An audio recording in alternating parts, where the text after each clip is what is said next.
4th September 1941, North Atlantic, approximately 175 miles southwest of Iceland. 840 hours, USS Greer, a Wickes-class destroyer, displacement 1,200 tons, proceeds toward Iceland. She is carrying mail and passengers. Her mission is routine. The United States is not at war. Germany and the United States maintain diplomatic relations. American ships operate under strict neutrality orders. At 840 hours, a British patrol aircraft signals Greer. A submerged U-boat has been detected approximately 10 miles ahead on Greer's course. The aircraft provides the position. The submarine is U-652, a Type 7C boat under command of Kapitänleutnant Georg Werner Fratz. U-652 is hunting Allied convoys. She does not know an American destroyer is approaching. Commander Lawrence Frost, commanding Greer, receives the information. His orders are clear. American warships are neutral. They do not attack German vessels unless fired upon. They maintain strict neutrality. But the orders also say, track and report enemy submarines. Tracking is not attacking. Frost decides to track. At 900 hours, Greer acquires sonar contact, range approximately 2,500 meters. The contact is definitely a submarine. Greer begins tracking. She maintains contact using active sonar. The sonar pings echo off U-652's hull. Every few seconds, another ping. The submarine cannot hide. Greer follows, maintaining range, reporting position. This continues for over 3 hours. Greer tracks. U-652 knows she is being tracked. The sonar pings are unmistakable. Fratz understands an Allied warship is above him, but he does not know which one. The sonar sounds the same whether American or British. He assumes British destroyer. British destroyers attack submarines. Therefore, he must defend himself. At 1220 hours, after 3 hours of being tracked by active sonar, U-652 fires a torpedo at Greer. The torpedo runs but misses. Greer evades. Frost now faces a decision. He has been fired upon. His orders permit response when attacked. But is tracking a submarine with active sonar for 3 hours a neutral act? Does tracking constitute provocation? Does the U-boat have legitimate self-defense claim? Frost decides these questions do not matter. He has been attacked. He will respond. At 1230 hours, Greer counterattacks with depth charges. 19 depth charges dropped in pattern over U-652's estimated position. The charges detonate. The submarine evades. No damage. The attack fails. U-652 fires another torpedo. Again it misses. Greer drops more depth charges. Again no hits. The engagement continues intermittently for hours. Neither side achieves significant damage. By late afternoon, U-652 breaks contact and escapes. Greer continues to Iceland. The incident is over, but the consequences are beginning. An American destroyer has engaged a German submarine. The United States is not at war. Germany and America are neutral. But Greer and U-652 have fought. The neutrality is fiction. The war has started even if not officially declared. This is the story of USS Greer and the incident that began America's undeclared war in the Atlantic 3 months before Pearl Harbor. How a routine mail run became an international incident. How tracking a submarine became combat. How President Franklin Roosevelt used the incident to justify orders that put America into the Battle of the Atlantic before Congress declared war. To understand the Greer incident, you need to understand American neutrality policy in September 1941 and how that policy was systematically undermined. The United States officially maintained neutrality in the European War. The Neutrality Acts, passed in the 1930s, prohibited American involvement in foreign conflicts. American ships could not enter war zones. American citizens could not serve on belligerent vessels. American industry could not sell weapons to warring nations except on cash and carry basis. But President Roosevelt believed Germany threatened American interests. He believed Britain's survival was essential to American security. He wanted to support Britain, but he could not openly declare war. Congress was opposed. Public opinion was divided. The neutrality laws constrained him. Therefore, Roosevelt undermined neutrality incrementally. In September 1939, he revised the Neutrality Acts to allow weapons sales to Britain on cash and carry terms. In September 1940, he traded 50 old destroyers to Britain for base rights. In March 1941, he signed Lend-Lease, allowing Britain to receive American weapons on credit. Each step moved America closer to war while maintaining the fiction of neutrality. By September 1941, American warships were escorting British convoys partway across the Atlantic. American forces occupied Iceland. American aircraft patrolled waters where U-boats operated. America was fighting Germany in everything but name, but the fiction remained. American ships were ordered not to fire first. They could defend themselves if attacked. They could not initiate combat. This distinction was meaningless in practice. If an American destroyer tracked a U-boat with active sonar for hours, was that neutral? The U-boat commander would not think so. Self-defense became subjective. Who fired first became disputable. USS Greer was commissioned in 1918. She was a Wickes-class destroyer. Old, slow by 1941 standards. She displaced 1,200 tons. Length was 314 feet. Maximum speed was approximately 35 knots. She was armed with 4 4-inch guns and depth charges. She was obsolete but functional. In September 1941, she was assigned to convoy escort duties and transport runs to Iceland. The Iceland occupation was recent. Beginning in July 1941, American forces needed supplies and personnel. Destroyers like Greer carried mail, passengers, and cargo on regular runs. The mission was routine. The route was dangerous. U-boats operated in the area, but Greer was American. Germany had orders to avoid American vessels. The risk was considered manageable. On 4th September, Greer departed Argentia, Newfoundland. Bound for Iceland, she carried mail and 40 passengers. The voyage should have been uneventful. The weather was moderate. Visibility was good. The area was known to have U-boat activity, but American ships were not targets. Greer was sailing under American flag. She should have been safe. At 0840 hours, a British patrol aircraft, a Hudson bomber, detected a submarine. The aircraft was operating from Iceland, hunting U-boats. The crew spotted a periscope wake. They dropped smoke floats to mark the position. They signaled Greer, which was nearby. The message: submarine approximately 10 miles ahead, submerged. Course and speed estimated. Commander Frost received the signal. His orders were to track and report enemy submarines. Tracking helped the British even if Americans could not attack. The information allowed British forces to prosecute contacts. Frost increased speed and proceeded to the reported position. At 0900 hours, Greer's sonar acquired contact. The submarine was approximately 2,500 meters ahead. Frost began tracking. Greer maintained position astern of the submarine. Active sonar pinged continuously. Each ping revealed the submarine's location. The submarine could not hide while being pinged. The submarine commander would hear the sonar. He would know he was being tracked, but he would not know by whom. The British Hudson remained overhead for approximately 2 hours. The aircraft attempted to attack the submarine with depth charges. The charges missed. The aircraft's fuel ran low. At approximately 1100 hours, the Hudson departed. Greer continued tracking alone. U-652's commander, Fratz, was in a difficult position. He had been tracked for over 2 hours. A British aircraft had attacked him. Now a surface ship, presumably British destroyer, was following with active sonar. Standard British doctrine was to track until killing position was achieved, then attack. Fratz assumed attack was imminent. He decided to strike first. At 1220 hours, U-652 fired a torpedo. The weapon ran toward Greer. The sonar operator detected the torpedo in the water. Frost ordered hard rudder. Greer turned sharply. The torpedo passed approximately 300 meters astern. Close but not dangerous. The submarine had fired and missed. Frost faced a decision. His orders allowed self-defense when attacked. The submarine had attacked. He could respond. But his orders also emphasized avoiding incidents with Germany. Was this incident avoidable? Had Greer provoked the attack by tracking for 3 hours with active sonar? Frost decided he had been attacked without justification. He ordered counterattack. At 1230 hours, Greer dropped 19 depth charges in pattern over the submarine's estimated position. The charges were set for various depths. The explosions created massive underwater concussions. If the submarine was in the pattern, she would be damaged or destroyed. U-652 was not in the pattern. Fratz had altered course immediately after firing. The depth charges exploded in water where the submarine had been, not where she was. No damage occurred. U-652 went deeper and changed course again. At 1240 hours, U-652 fired another torpedo.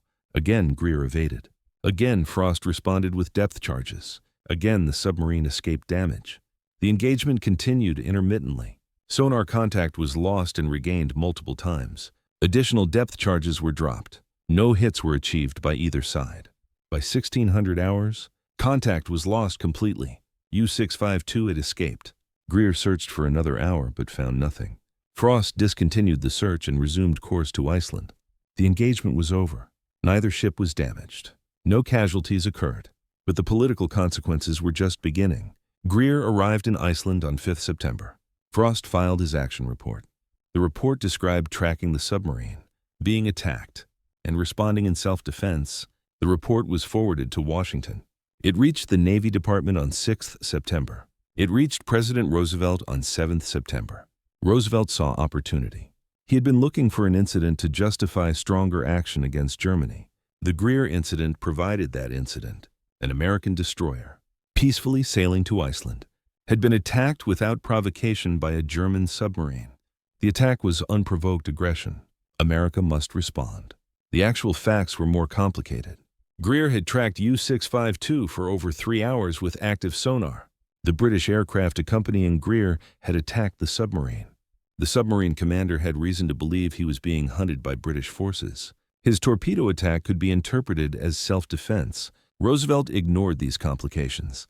In a radio address on 11 September 1941, he described the incident. An American destroyer, on a legitimate mission, had been attacked by a German submarine. The attack was unprovoked. This was not the first incident. American ships had been shadowed and threatened by German submarines. The policy of restraint had failed. America must defend itself. Roosevelt announced new orders. American warships and aircraft would no longer wait to be attacked. If German submarines entered American defense waters, they would be attacked on sight. The shoot-on-sight order effectively put America into undeclared war with Germany. American forces would hunt and destroy German submarines in the Western Atlantic. The order was issued without congressional approval. Roosevelt, as commander-in-chief, had authority to direct military forces, but the Constitution gave Congress power to declare war. Roosevelt was ordering acts of war without declaration. The legal justification was self-defense, but the practical reality was that America entered the Battle of the Atlantic in September 1941, 3 months before Pearl Harbor. The German response was restrained. Hitler did not want war with America.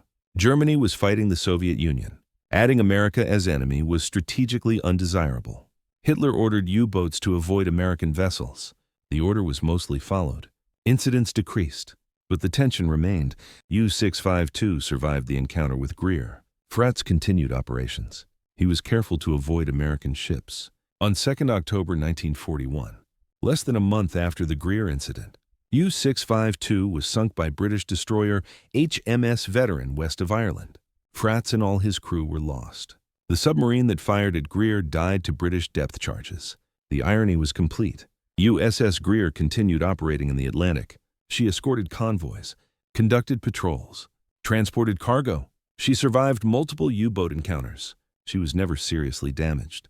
She was decommissioned in July 1945 and scrapped in 1946. She outlasted the war and the submarines that threatened her. But her legacy was the shoot-on-sight order. That order put America into the Battle of the Atlantic before Pearl Harbor.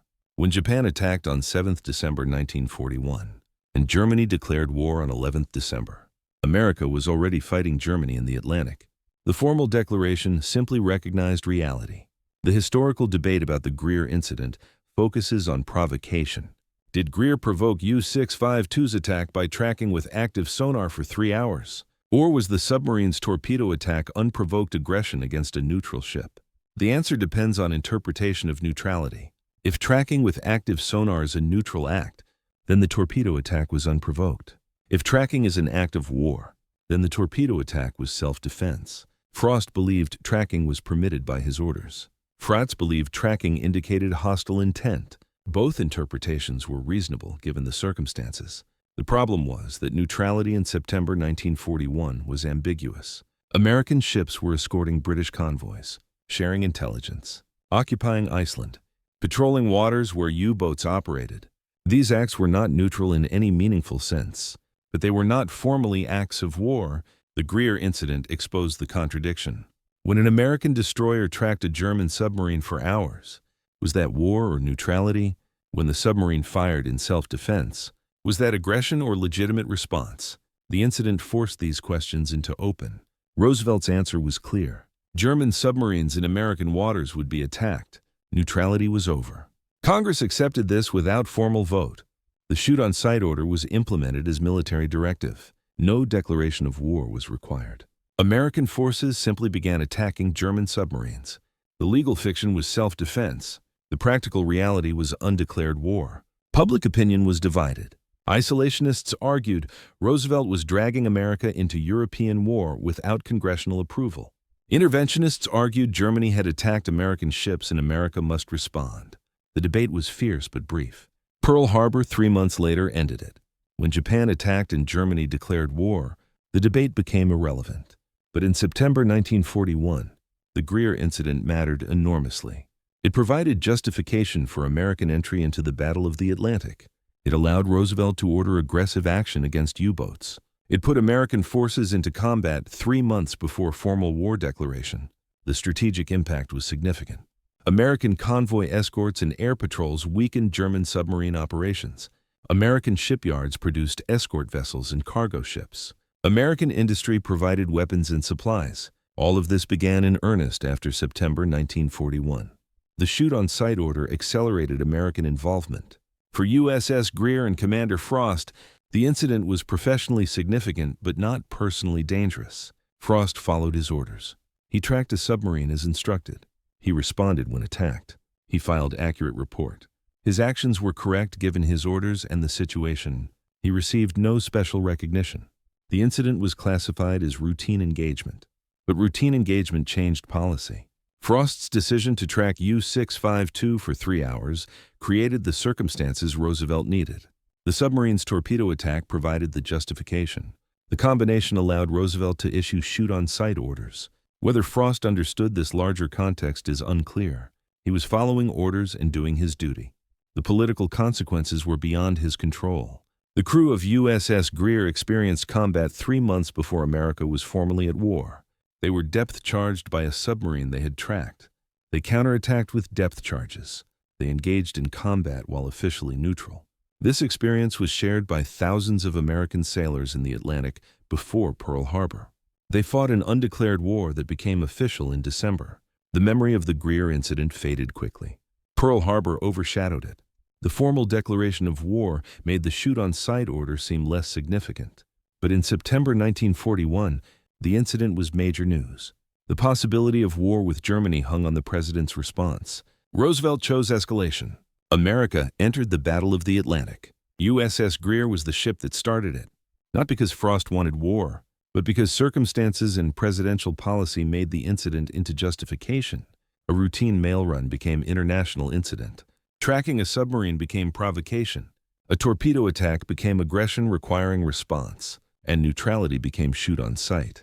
This is the story of USS Greer, the destroyer that tracked a U-boat for 3 hours, the ship that was attacked by a submarine defending itself, the vessel whose engagement was used to justify American entry into undeclared war, the mail run that became the beginning of American combat in the Atlantic. The incident was ambiguous. The interpretations were contradictory. The consequences were clear. America started fighting Germany in September 1941. The formal war came later. The shooting started with Greer, USS Greer, the ship that started an undeclared war, the destroyer that tracked too long and provoked response, the vessel whose engagement became justification for shoot-on-sight, the mail run that changed American policy and put America into the Battle of the Atlantic 3 months before Pearl Harbor. Commander Frost followed his orders. The submarine defended itself. Roosevelt saw opportunity. The shoot-on-sight order was issued. America entered the war without declaration. The fiction of neutrality ended. The reality of combat began, all because USS Greer tracked a U-boat with active sonar on 4th September 1941. All because the submarine fired back. All because Roosevelt used the incident to justify what he wanted to do anyway. USS Greer, the ship that started an undeclared war, the destroyer that made neutrality impossible, the vessel that proved America was already fighting before the war officially began. That is her legacy. That is her story. That is why she matters. Not because she fought well, because she fought it all. Before the war started, before the declaration came, before America was officially at war, USS Greer started it. The undeclared war. The shooting before the declaration. The combat before Congress acted. The mail run that became the beginning of American involvement in the Battle of the Atlantic. 4th September 1941. The day neutrality died. The day shoot on sight was born. The day USS Greer tracked a submarine and started an undeclared war. That is the story. That is the legacy. That is USS Greer.